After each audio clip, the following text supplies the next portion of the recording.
بسم اللہ الرحمن الرحیم. کاشان بصیرت کا یوٹیوب چینل اور کتاب کا نام ہے امام جعفر صادق علیہ السلام ولادت سے شہادت تک. یہ ہے پارٹ نمبر 34 اور ہم پیج نمبر 473 سے آج کی ریڈنگ کا آغاز کرنے جا رہے ہیں، جس کی ہیڈنگ ہے امام جعفر صادق علیہ السلام کے دور کے اموی حکمران. آپ کو یاد ہے نا، پچھلی ریکارڈنگ میں نے آپ کو بتایا تھا کہ ہم آگے یہ پڑھنے جا رہے ہیں. یہ مل کے پڑھتے ہیں. لکھا ہے یہاں: میں تاریخ کے گڑھے ہوئے مردے اکھاڑ کر اس شجرہ ملعونہ کے سیاہ ماضی پر بات نہیں کرنا چاہتا، کیونکہ ان کے جو جرائم تاریخ کے سینے میں دفن ہیں وہ سیاہ بادلوں کی مثل ہیں، جن میں سے ہر ایک دوسرے کی نسبت کئی گنا زیادہ بڑا اور تاریک ہوتا ہے، اور ان کے لیے کئی دفاتر بھی کم ہیں. اس لیے یہاں ہم انہی فرائنہ فیر الف عین نون ہے کہ مختصر ذکر پر اکتفا کرتے ہیں جو کہ امام علیہ السلام کے زمانے میں مسند اقتدار پر بیٹھے ہوئے تھے. مزید برآں چونکہ ہم یہاں امام علیہ السلام کی حیات مبارکہ کے سیاسی پہلو پر بحث کر رہے ہیں، اس لیے مناسب معلوم ہوتا ہے کہ یہاں ہم ترتیب وار امام علیہ السلام کے معاصر اموی اور عباسی حکمرانوں کا تذکرہ کریں. اسی بحث میں ہمارے قارئین کو پتہ چل جائے گا کہ حکومت ان مدعیان میم دال عین یہ الف نون مدعیان خلافت کے ہاتھوں تک کیسے پہنچی، اور وہ یہ بھی جان لیں گے کہ اس دور حکومت کی کرسی پر بیٹھنے کے لیے نہ عوام کا انتخاب شرط تھا، نہ شورا کی ضرورت تھی، اور نہ ہی مسند اقتدار پر بیٹھنے والے میں علم و عدالت اور تقوی و تدبر امور جیسی خوبیوں کا ہونا کوئی معنی رکھتا تھا، بلکہ پہلے والا حکمران اپنی مرضی و منشا کے مطابق جسے چاہتا لوگوں کے سروں پر سوار کر دیتا تھا، یا بادشاہ کے کی خطوط والی مہر جس شخص کے پاس ہوتی وہ خود ہی بادشاہ کی طرف سے خلافت کی تحریر بنا کر مہر لگا لیتا تھا، اور بادشاہ کے فرشتوں کو بھی یہ اس کا علم نہ ہوتا تھا. چنانچہ پہلے ہم امام علیہ السلام کے معاصر اموی حکمرانوں کا ذکر کرتے ہیں اور اس کے بعد عباسیوں کے بعض حالات کو بیان کریں گے. سب سے پہلے سامعین نام ہے عبد الملک بن مروان. ہو سکتا ہے یہ عبد الملک کوئی پڑھے، کوئی عبد الملک پڑھے، بن مروان. اس کا سلسلہ نسب امیہ تک یوں پہنچا کہ عبد الملک بن مروان بن حکم بن ابو العاص عین الف صاد. پیج 474 پہ آ گئے. ابو العاص بن امیہ، اس کی ماں عائشہ بنت معاویہ بن مغیرہ بن ابو العاص تھی. یہ ماں اور باپ دونوں کی طرف سے اموی تھا. اس کا دادا مغیرہ رسول اللہ صلی اللہ علیہ وآلہ وسلم کا سخت دشمن تھا.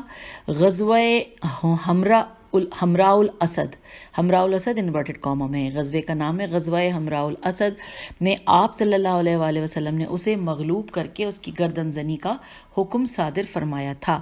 اگلا پیراگراف ہے کہ ابن کثیر کہتا ہے کہ مغیرہ عبد الملک کا جد مادری تھا، اور جنگ احد والے دن اس نے ہی حضرت حمزہ رضی اللہ کی ناک مبارک کو کاٹا تھا.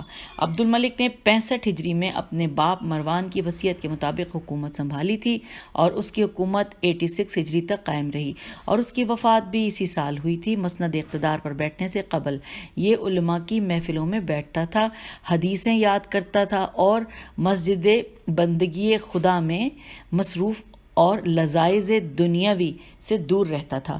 جب یزید بن معاویہ نے عبداللہ بن زبیر کے ساتھ جنگ کا ارادہ ظاہر کیا تو یہ اس پر سخت ناراض ہوا، اور لشکر یزید میں چلنے والے ہر ایک شخص سے یہ کہتا تھا کہ تیری ماں تیرے سوگ میں بیٹھے، کیا تمہیں خبر ہے کہ تم کس طرف جا رہے ہو؟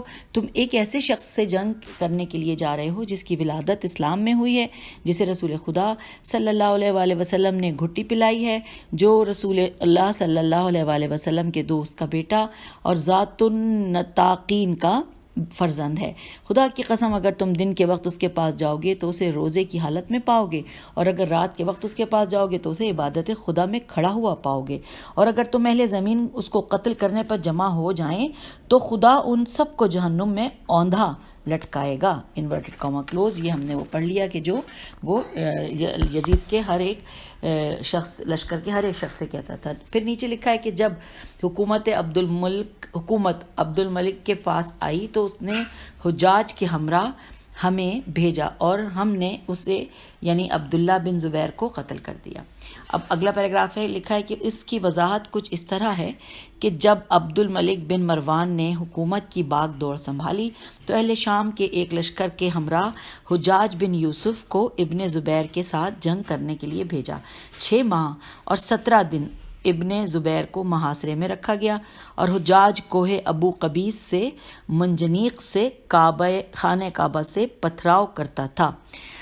اب آگے ہم پیج 475 پہ لکھا ہے ابن عساکر نے روایت کیا ہے کہ جب حجاج نے منجنیق سے خانہ کعبہ پر پتھر برسائے تو اس کے ہمراہ موجود دوسرے لوگ بھی اس کے ساتھ مل کر خانہ کعبہ کو پتھر مارنے لگے اور رجز پڑھنے لگے۔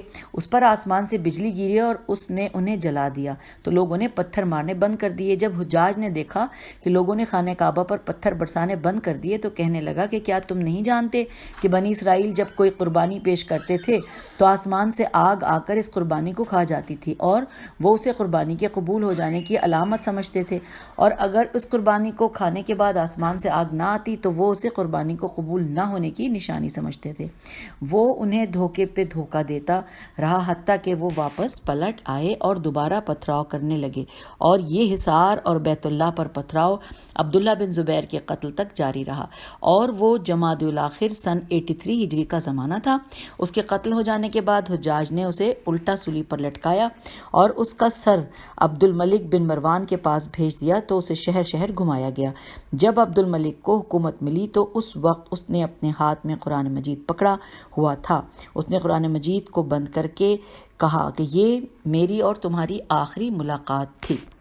اب آگے لکھا ہے کہ ابن کثیر کہتا ہے کہ عبد الملک نے سن 75 ہجری میں حج کیا اور اس نے لوگوں سے خطاب کرتے ہوئے کہا انورٹڈ کاما مجھ سے پہلے والے خلفاء کھاتے اور کھلاتے بھی تھے، لیکن خدا کی قسم میں اس امت کا علاج صرف تلوار سے ہی کروں گا۔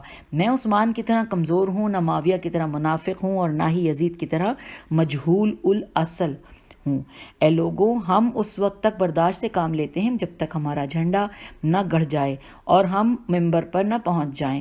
یہ عمرو بن سعید ہے، اس کا حق اس کے قرابت داروں اور اس کے بیٹے کا حق ہے۔ یہ اپنا سر ہلا کر کہتا ہے کہ بات یوں ہے، اور ہم اپنی تلوار کے ذریعے بتاتے ہیں کہ بات اس طرح ہے۔ جس سے اس نے اپنی گردن چھڑا لی ہے اب وہ میرے پاس ہے، اور میں نے خدا کے ساتھ یہ عہد کیا ہے کہ میں اسے جس کے سر پر بھی رکھوں گا یہ اس کی آہ نکال دے گی۔ اور جو لوگ یہاں موجود ہیں وہ میری اس بات کو ان لوگوں تک بھی پہنچا دیں جو یہاں نہیں ہیں۔ Inverted comma close.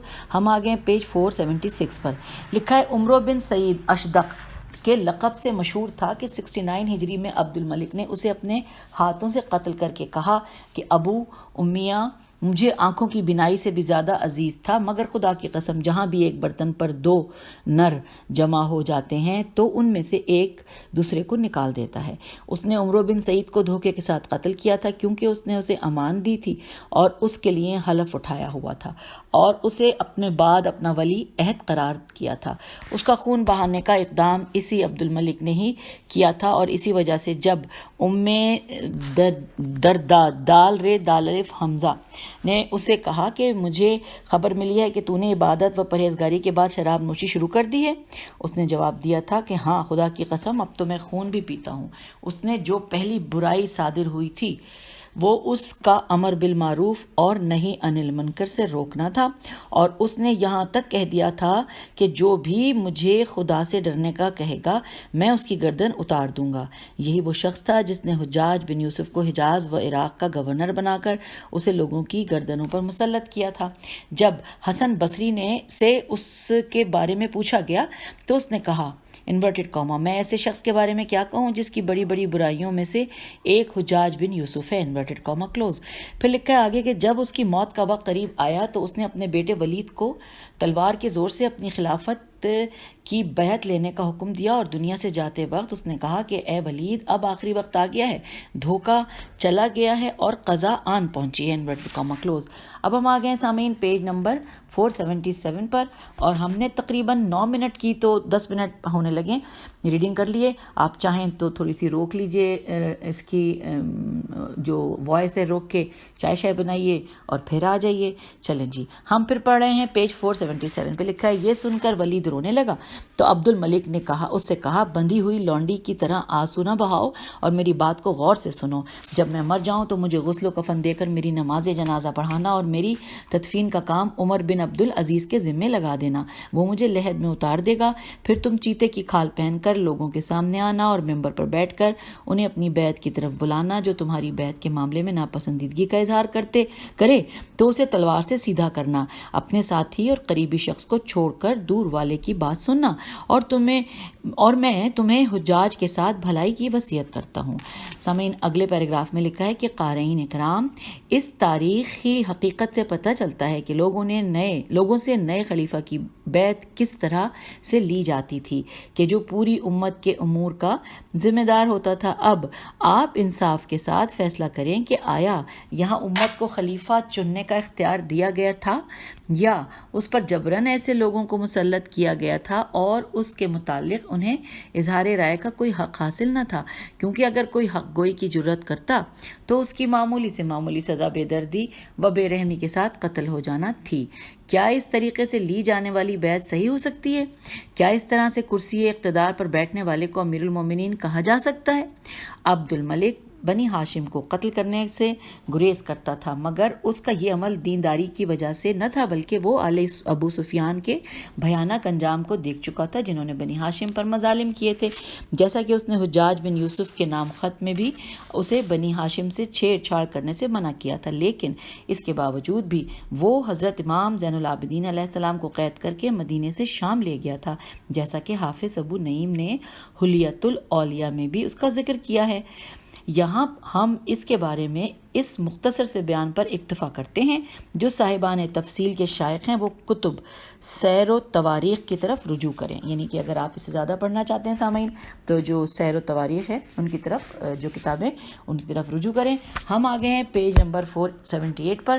اگلا نام ہے ولید بن عبد الملک. یہ ان کے بارے میں جانتے ہیں کہ کیا ہے اس کے بارے میں لکھا ہے کہ اس نے اپنے باپ کی وفات کے بعد بروز جمعرات 15 شوال سن 86 ہجری میں زمام اقتدار کو اپنے ہاتھوں میں لے لیا تھا. یہ وہی دن تھا کہ جس دن اس کے باپ عبد الملک کی وفات ہوئی تھی، اور وہ زندگی کے آخری دن ہفتہ 15 جمادی الاول سن 95 ہجری تک برسر اقتدار رہا.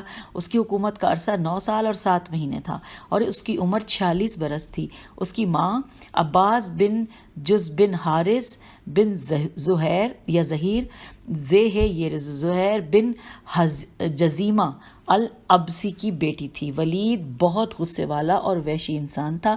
جب تک وہ اپنے غصے کی آگ ٹھنڈی نہ کر لیتا اسے سکون نہ ملتا تھا. اس نے بہت سی عورتوں سے نکاح کر کے انہیں طلاقیں دے دی تھیں. کہا جاتا یہ ہے کہ اس نے لونڈیوں کے علاوہ 63 عورتوں کے ساتھ نکاح کیا تھا. وہ بڑا ہی جھگڑالو اور پیٹ پرست انسان تھا اور اکثر غلط کاموں میں ملوث رہتا تھا. اس نے ہی دمشق میں جامع مسجد بنوائی تھی جو کہ جامع اموی کے نام سے مشہور ہے. اس نے اس کی تعمیر پر 400 سونے کے صندوق خرچ کیے تھے اور ان میں سے ہر صندوق 14,000 اور بقول دیگر 28,000 دینار تھے اس میں، اور یہ سب اس نے بیت المال سے لے کر خرچ کیے تھے. جب لوگوں نے اس پر ملامت کی تو اس نے کہا کہ یہ سارا میرا اپنا مال ہے، اور اس کی وجہ سے یہ ہے کہ جو اموال یعنی شرعی واجبات کی صورت میں امویوں کو پیش کیے جاتے تھے وہ انہیں اپنا ذاتی مال سمجھتے تھے، جیسا کہ اس نے مسجد نبوی میں اضافے کیے تھے. اس کی اندرونی حصے میں اس نے اعلیٰ قسم کے سونے سے کاشی کاری کروائی تھی اور ازواج کے حجروں سمیت آس پاس کے گھروں کو بھی اس میں شامل کیا تھا. اس پر حبیب بن عبداللہ بن زبیر نے اسے کہا کہ میں خدا کو گواہ بنا کر کہتا ہوں کہ تم نے کتاب خدا کی آیت جو ہے وہ اس کو وہ گرا دی ہے. تو ولید نے اسے مارنے کا حکم دے دیا. اب جو آیت ہے وہ میں پڑھ دیتی ہوں کہ ان الذین ینادونک من وراء الحجرات گرا دی ہے. تو ولید نے اسے مارنے کا حکم دیا تھا. اب اگلی ہیڈنگ ہے امام زین العابدین علیہ السلام کی شہادت. لکھا ہے حضرت امام زین العابدین علیہ السلام کی شہادت 25 محرم الحرام سن 95 ہجری میں زہر سے ہوئی تھی اور اسی ولید نے آپ کو زہر دیا تھا. پیج 479. یہاں پر آپ سامعین دل کھول کے لعنت کہہ سکتے ہیں، کیونکہ آپ روکیے میری ریکارڈنگ اور دل بھر کے پہلے لعنت پڑھ دیجیے، اس کے بعد پھر دوبارہ آن کر لیجیے. جی اچھا، تو یہاں لکھا ہے کہ اور ایک قول یہ بھی ہے کہ حشام بن عبد الملک نے ولید کے حکم سے آپ کو زہر دیا تھا اور اس کے دوسرے سال 15 جمادی الاولیٰ یا جمادی الاخر سن 96 ہجری کو واصل جہنم ہوا تھا. اچھا آگے لکھا یہ بدبخت اپنے اوپر وحی کے نازل ہونے کا بھی دعویٰ کرتا تھا اور کہتا تھا انورٹڈ کاما میں کہ میرا یہ عمل وحی الہی کے مطابق ہوتا ہے، انورٹڈ کاما کلوز، اور حوالہ کیا ہے الامام الصادق والمذاہب الاربعہ، اس میں جا کے ہم یہ دیکھ سکتے ہیں۔ اب اگلی ہیڈنگ ہے سامعین کہ امام صادق علیہ السلام اور مخالفوں کے ساتھ عدم تعاون۔ لکھا ہے ولید کی موت کے بعد جب بعض مخالفوں نے حکومت پر چڑھائی کرنے کا منصوبہ بنایا تو ان سب نے امام جعفر صادق علیہ السلام کی شخصیت کو اپنے اہداف و مقاصد کے حصول کے لیے وسیلہ بنانے پر ایکا کر لیا تھا، مگر جب وہ اس ارادے کے ساتھ امام علیہ السلام کے پاس آئے تو امام علیہ السلام نے ان کی مدد سے انکار کر کے ان کی خواہش کو رد کر دیا اور نامراد ہو کر واپس چلے گئے، جیسا کہ درج ذیل حدیث میں اس واقعے کو بیان کیا گیا ہے۔ آگے لکھا ہے عبد الکریم بن عتبہ بے ہاشمی کہتے ہیں کہ میں مکے میں حضرت امام جعفر صادق علیہ السلام کے پاس بیٹھا ہوا تھا کہ معتزلہ میم میں سے کچھ لوگ کہ جن میں عمرو بن عبید، واصل بن عطا اور حفص سعد بن سالم وغیرہ بھی تھے، امام علیہ السلام کی خدمت میں حاضر ہوئے۔ یہ ولید کے قتل ہو جانے اور اہل شام کے آپس میں اختلاف کرنے کا زمانہ تھا۔ وہ امام علیہ السلام کے ساتھ کافی دیر باتیں کرتے رہے۔ امام علیہ السلام نے ان کی باتیں سن کر فرمایا انورٹڈ کاما کہ تم لوگوں نے میرا بہت وقت لیا ہے، تم اپنا معاملہ اپنے میں سے کسی شخص کے حوالے کرو تاکہ وہ تم میں سے ہر ایک کی دلیل کو پیش کرے اور قصہ ختم ہو۔ آگے لکھا امام علیہ السلام کا فرمان سن کر انہوں نے عمرو بن عبید کو بڑا بنایا اور اس نے بڑی بلیغ اور تفصیلی گفتگو کی۔ اس کی گفتگو کا ایک حصہ یہ بھی تھا کہ اہل شام نے اپنے خلیفہ کو قتل کر دیا اور ایک دوسرے کے ساتھ جھگڑے اور فساد میں لگ گئے، ان کا شیرازہ بکھر گیا ہے۔ وہاں ہم نے ایک بابصیرت، دیندار اور خلافت کی صحیح لیاقت و قابلیت رکھنے والے شخص کو پایا ہے اور وہ محمد بن عبداللہ بن حسن ہے، پیج 480۔ ہم چاہتے ہیں کہ ہمارے سارے اس پر متفق ہو جائیں، اس کی بیعت کریں اور پھر اس کے ساتھ مل کر قیام کریں۔ پس جو ہماری بیعت کرے گا وہ ہم میں سے ہوگا اور ہم اس میں سے ہوں گے، جو ہم سے منہ موڑے گا ہم بھی اس سے برطرف ہو جائیں گے، اور جو ہمارے مقابل آئے ہم اس کے ساتھ جنگ کریں گے، اس کی سرکشی کا مقابلہ کریں گے اور اسے حق و اہل حق کی طرف پلٹا دیں گے۔ اگلا پیراگراف ہے کہ اور ہماری خواہش یہ ہے کہ اس معاملے میں آپ علیہ السلام سے بھی مدد لیں، کیونکہ آپ علیہ السلام صاحب مقام و مرتبہ ہیں اور آپ علیہ السلام کے شیعہ بھی بہت زیادہ ہیں، اس لیے آپ علیہ السلام کے بغیر ہم سب مل کر بھی ناکافی ہیں۔ جب وہ اپنی بات کر چکا تو امام علیہ السلام نے فرمایا کیا تم سب بھی یہی کہتے ہو جو اس عمرو بن عبید نے کہا ہے؟ انہوں نے جواب دیا کہ جی ہاں، ہم سب کی بھی یہی رائے ہے۔ ان کا جواب سن کر امام علیہ السلام نے ثنائے پروردگار اور درود بر نبی مختار صلی اللہ علیہ وآلہ وسلم کے بعد ارشاد فرمایا جب خدا کی نافرمانی کی جاتی ہے تو ہم ناراض ہو جاتے ہیں اور جب اس کی اطاعت کی جاتی ہے تو ہم خوش ہو جاتے ہیں۔ آگے لکھا ہے اے عمرو مجھے بتاؤ کہ اگر ساری امت اپنا معاملہ تیرے سپرد کر دے اور بغیر جنگ و جدال اور تکلیف و زحمت کے تجھے اپنا حاکم بنا دے، پھر تجھ سے کسی اور کو اپنا ولی عہد مقرر کرنے کا کہے تو کس کو اپنا ولی عہد بنائے گا؟ اس نے کہا میں یہ معاملہ مسلمانوں کی شورا پر چھوڑ دوں گا۔ امام علیہ السلام نے پوچھا کیا وہ شورا تمام مسلمانوں کے درمیان ہوگی؟ اس نے کہا جی ہاں، تمام مسلمانوں کے درمیان ہوگی۔ امام علیہ السلام نے فرمایا کیا وہ ان کے فقہا اور نیک افراد کے درمیان ہوگی؟ اس نے کہا جی ہاں۔ امام علیہ السلام نے فرمایا کیا وہ قریش اور غیر قریش کے مابین ہوگی؟ اس نے کہا جی ہاں، پیج 481۔ امام علیہ السلام نے فرمایا کیا اس شورا میں سارے عرب و عجم شامل ہوں گے؟ اس نے جواب دیا جی ہاں، اس میں سارے عرب و عجم شامل ہوں گے۔ امام علیہ السلام نے پھر فرمایا کہ اچھا تو مجھے یہ بتاؤ کہ کیا تم ابو بکر اور عمر سے محبت کرتے ہو یا ان سے نفرت و بیزاری کا اظہار کرتے ہو؟ اس نے کہا میں ان دونوں سے محبت کرتا ہوں۔ امام علیہ السلام نے فرمایا پھر یہاں تو تم نے ان دونوں کی مخالفت کی ہے۔ پھر امام علیہ السلام عمرو بن عبید کے ساتھیوں کی طرف دیکھ کر انہوں نے فرمایا کہ کیا تم سب ابو بکر و عمر سے محبت کرتے ہو یا ان سے برات کا اظہار کرتے ہو؟ ان سب نے کہا ہم شیخین سے محبت کرتے ہیں۔ اس پر امام علیہ السلام نے عمرو کو مخاطب کر کے فرمایا اے عمرو اگر تم ان دونوں سے برات و بیزاری کا اظہار کرتے ہوتے تب تو تمہارے لیے ان کے عمل کی خلاف ورزی جائز اور جچتی تھی، اب مگر جب کہ تم ان دونوں کی محبت کا دم بھی بھرتے ہو تو پھر تم نے کیوں ان کے عمل کی مخالفت کی ہے؟ کیونکہ عمر نے ابو بکر کو خلیفہ بنا کر اس کی بیعت کی تھی مگر کسی سے بھی مشورہ نہیں کیا تھا، اور ابو بکر نے بھی منصب خلافت بغیر کسی سے مشورہ کیے عمر کے سپرد کر دیا تھا۔ پھر عمر نے اپنے بعد تمام مہاجرین و انصار کو نکال کر اس منصب کو 6 بندوں کی شورا پر چھوڑ دیا تھا۔ وہ 6 افراد قریش سے تعلق رکھتے تھے، پس تو اور تیرے ساتھی یہ شورا کو تمام مسلمانوں میں قرار دے کہ اس کے بعد بریکٹ میں لکھا حضرت عمر کے فیصلے سے عملی طور پر خوش دکھائی نہیں دے رہے ہو۔ عمروں نے پوچھا حضرت عمر نے کیا کیا تھا؟ امام علیہ السلام نے فرمایا حضرت عمر نے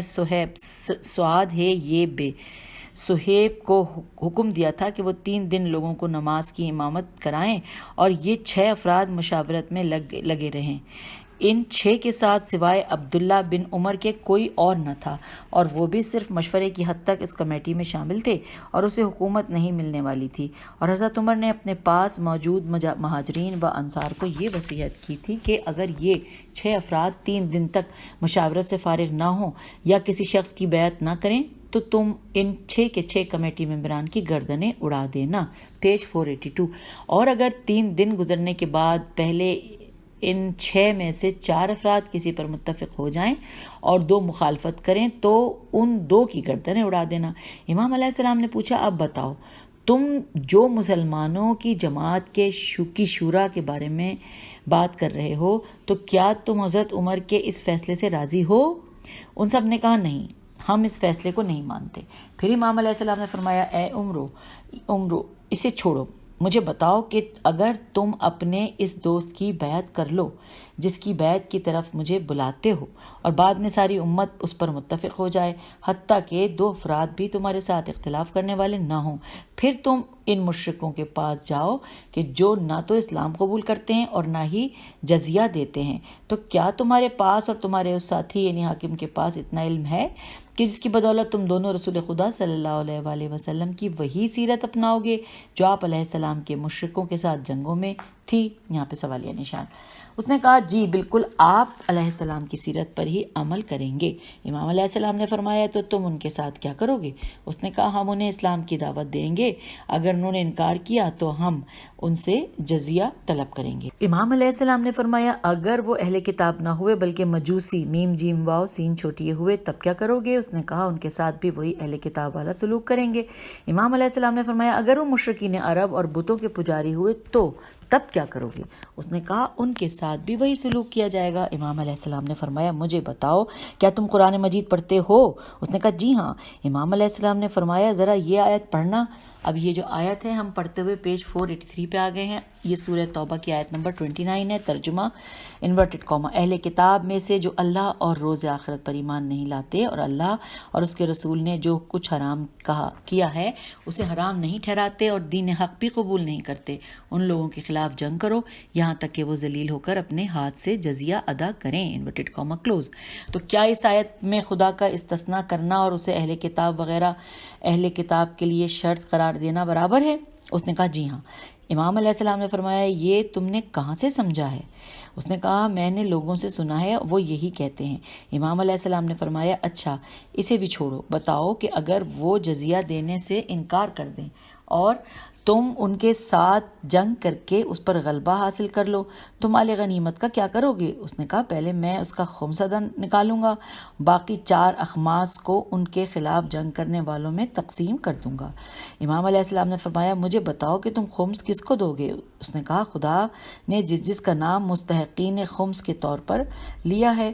پھر اس نے یہ آیت پڑھی، آیت نمبر سورہ افعال کی آیت نمبر 41۔ آئیے اس کا ترجمہ پڑھتے ہوئے پیج نمبر 484 پہ آ گئے ہم۔ انورٹڈ کاما، جان لو کہ جو غنیمت تم نے حاصل کیا ہے اس کا 5واں حصہ اللہ، اس کے رسول صلی اللہ علیہ وآلہ وسلم اور قریب ترین رشتہ داروں اور یتیموں اور مساکینوں اور مسافروں کے لیے ہے، انورٹڈ کاما کلوز۔ امام علیہ السلام نے فرمایا اس میں جو رسول اللہ صلی اللہ علیہ وآلہ وسلم کا حصہ ہے وہ تم کس کو دو گے؟ اور اس آیت ذوی القربہ سے مراد کون ہے؟ اس نے کہا اس مسئلے میں فقہا نے ایک دوسرے سے اختلاف رائے ظاہر کیا ہے۔ بعض کہتے ہیں اس سے مراد نبی اکرم صلی اللہ علیہ وآلہ وسلم کے قرابت دار اور اہل بیت علیہم السلام ہیں، بعض کہتے ہیں اس سے مراد خلیفہ ہے، اور بعض کہتے ہیں اس سے مراد ان مسلمانوں کے قریبی رشتہ دار ہیں جو جنگ میں شریک ہوتے ہیں۔ امام علیہ السلام نے فرمایا ان میں سے تم کس بات کے قائل ہو؟ اس نے کہا مجھے پتہ نہیں کہ ان میں سے کون سی بات صحیح ہے۔ امام علیہ السلام نے فرمایا واقعی تمہیں اس کا علم نہیں ہے؟ اچھا اسے بھی چھوڑو اور یہ بتاؤ کہ خمس نکالنے کے بعد جو 4 اخماس مال بچے گا کیا تم اسے ان تمام لوگوں میں تقسیم کرو گے جنہوں نے مشرکوں کے ساتھ جنگ کی تھی؟ اس نے کہا جی ہاں، ان سب کو اپنا اپنا حصہ ملے گا۔ امام علیہ السلام نے فرمایا پھر تو تم سیرت رسول صلی اللہ علیہ وآلہ وسلم کی مخالفت کرو گے۔ دیکھو میرے اور تمہارے درمیان اہل مدینہ کے فقہا اور علماء ہیں، تم ان سے پوچھ کر بھی دیکھ لو، اور اس بات میں نزا نون ز الف عین نزا نہیں کریں گے کہ رسول خدا صلی اللہ علیہ وآلہ وسلم نے اعرابیوں کے ساتھ اس بات پر مصالحہ کیا تھا کہ وہ اپنے گھروں میں ہی رہیں گے اور ہجرت نہیں کریں گے، اور اگر آپ صلی اللہ علیہ وآلہ وسلم کے دشمنوں نے کبھی آپ صلی اللہ علیہ وآلہ وسلم کو گھیر لیا تو وہ ان دشمنوں کے ساتھ آپ صلی اللہ علیہ وآلہ وسلم کی ہمراہی میں جنگ بھی کریں گے، مگر مال غنیمت میں ان کا کوئی حصہ نہ ہوگا۔ اگلے پیراگراف میں لکھا ہے اور ادھر تم کہتے ہو کہ مال غنیمت سب میں تقسیم کیا جائے گا۔ تم نے اپنی ہر بات میں رسول خدا صلی اللہ علیہ وآلہ وسلم کے اس طرز عمل کی مخالفت کی ہے جو آپ صلی اللہ علیہ وآلہ وسلم کا مشرکوں کے ساتھ تھا۔ تاہم یہ بتاؤ کہ صدقے کے بارے میں تمہاری کیا رائے ہے؟ پیج 485 پہ سامعین ہم آ گئے ہیں۔ یہاں پہ پھر لکھا ہے کہ اس نے یہ آیت پڑھی جو کہ سورہ توبہ کی آیت نمبر 60 ہے۔ یہ ترجمہ پڑھتے ہیں، انورٹڈ کاما اسٹارٹ، کہ یہ صدقات کو صرف فقیروں، مساکین اور صدقات کے کام کرنے والوں کے لیے ہیں، اور ان کے لیے جن کی تالیف قلب مقصود ہو، اور غلاموں کی آزادی، اور قرض داروں، اور اللہ کی راہ میں اور مسافروں کے لیے ہیں۔ یہ اللہ کی طرف سے ایک مقرر حکم ہے، اور اللہ خوب جاننے والا، حکمت والا ہے۔ Inverted comma close. امام علیہ السلام نے فرمایا اچھا تو بتاؤ کہ تم انہیں کس طرح تقسیم کرو گے؟ اس نے کہا میں انہیں حصوں میں تقسیم کروں گا اور ہر ایک کو ایک ایک حصہ دوں گا۔ امام علیہ السلام نے فرمایا اگر ایسا ہوا کہ مصارف زکوٰۃ کی ایک صنف کے 10,000 افراد ہوں اور دوسرے صنف کے 1 یا 2 یا 3 افراد ہوں تو کیا تم اس ایک کو بھی اتنا ہی حصہ دو گے جتنا 10,000 افراد پر مشتمل صنف کو دو گے؟ اس نے جواب دیا جی ہاں میں ایسا ہی کروں گا۔ امام علیہ السلام نے پوچھا کیا تم شہریوں اور دیہاتیوں کے صدقات کو جمع کر کے ان سب کو اس میں برابر برابر حصے کا حقدار قرار دو گے؟ اس نے کہا جی ہاں میں ایسا ہی کروں گا۔ امام علیہ السلام نے فرمایا تیری ہر بات رسول خدا صلی اللہ علیہ وآلہ وسلم کے عمل کے خلاف جا رہی ہے۔ رسول خدا صلی اللہ علیہ وآلہ وسلم دیہاتیوں کا صدقہ دیہاتیوں میں اور شہریوں کا صدقہ شہریوں میں تقسیم کرتے تھے، اور آپ صلی اللہ علیہ وآلہ وسلم اسے سب پر ایک جیسا بھی تقسیم نہیں کرتے تھے، چنانچہ آپ صلی اللہ علیہ وآلہ وسلم ان کی حاجت اور اپنی ثوابدید کے مطابق ہی انہیں دیتے تھے۔ آپ صلی اللہ علیہ وآلہ وسلم کسی کو کوئی خاص حصہ دینے کے پابند نہ تھے، بلکہ آپ ان میں سے جن جن کو موجود پاتے تھے اپنی مرضی اور مصلحت کے مطابق کسی کو کم اور کسی کو زیادہ دے دیتے تھے۔ پیج 486۔ اگر میری بات میں تجھے کوئی شک و شبہ ہے تو فقہائے اہل مدینہ سے بھی پوچھ لو، وہ بھی تمہیں یہی جواب دیں گے۔ پھر امام علیہ السلام نے عمرو بن عبید کی طرف متوجہ ہو کر فرمایا انورٹڈ کاما خدا سے ڈرو، اور اے جماعت کے دوسرے لوگوں تم بھی خدا سے ڈرو۔ میرے بابا تمام زمین والوں سے زیادہ نیک و صالح کتاب خدا و سنت پیغمبر کو سب سے زیادہ بہتر طریقے سے جاننے والے تھے۔ آپ علیہ السلام نے مجھ سے حدیث بیان کی کہ حضور سرور کائنات صلی اللہ علیہ وآلہ وسلم نے ارشاد فرمایا انورٹڈ کاما جس نے لوگوں کو اپنی تلوار سے مارا اور انہیں اپنی طرف بلایا جبکہ مسلمانوں میں وہ شخص بھی موجود رہا جو اس سے بڑا عالم تھا، تو وہ تلوار کے زور سے اپنی طرف بلانے والا گمراہ اور لا یعنی باتوں میں پڑھنے والا ہے۔ Inverted comma close. کتاب کا حوالہ ہے اصول کافی۔ اب سامعین اس کے بعد جب ہم اگلا نام پڑھنے جا رہے ہیں تو وہ ہم شاید کتنا ہے نہیں ہم مکمل نہیں کر سکیں گے اگلے چند منٹوں میں، اس لیے یہاں پر آج کی ریڈنگ کو روک دیتے ہیں، اور انشاءاللہ اگلی ریڈنگ میں ہم کیا پڑھیں گے؟ بہت سارے نام ہیں، ابھی سلیمان بن عبد الملک کے بارے میں پڑھنا ہے، اور بھی بہت سارے نام آگے میں عمر بن عبد العزیز ہیں ان کے بارے میں پڑھنا ہے۔ یہ نام بڑے ہمیں اکثر سنتے رہتے ہیں تو ہمیں بڑا اچھا موقع مل رہا ہے، مل کے پڑھیں گے۔ یزید بن عبد الملک ہے، پھر حشام بن عبد الملک، حشام اور پھر فرزدق یا پھر ذوق ہوگا. چلیے جی، اس کو ہم پھر انشاءاللہ اگلی ریکارڈنگ میں پڑھیں گے. تو اجازت دیجیے، خدا حافظ، فی امان اللہ.